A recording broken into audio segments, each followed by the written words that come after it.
Right now, Park Hill schools are empty after the district canceled classes due to staffing shortages. Students have the day off tomorrow as well. KMBC 9's Martin Augustine shows us the shortage of teachers is so extreme, even virtual learning is off the table.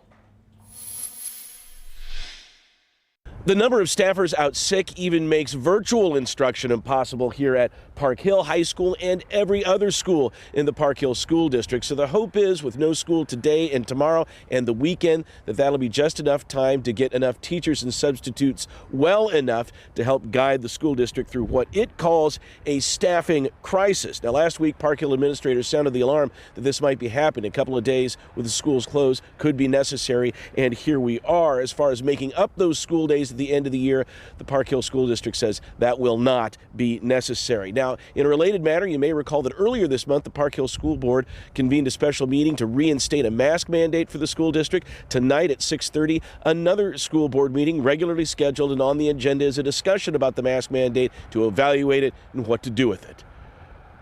Reporting from near Park Hill High School, Martin Augustine, KMBC 9 News.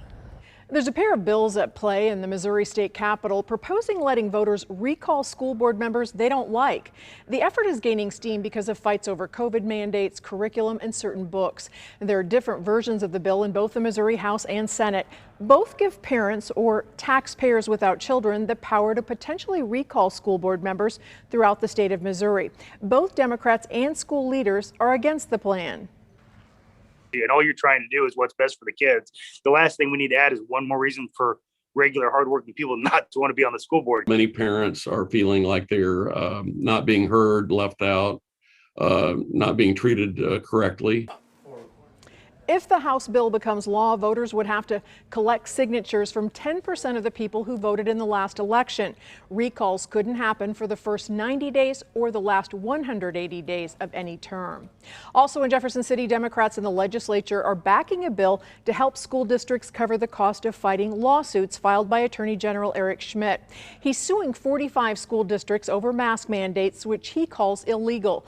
Senate Bill 992 and House Bill 2569 would force the AG's office to pay for school district legal fees if the districts win in court.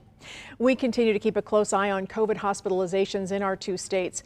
Missouri health officials report some 3,800 COVID patients are being treated in local hospitals. The Kansas rolling average is at 1,300 people. These numbers are up 15% in the past 2 weeks.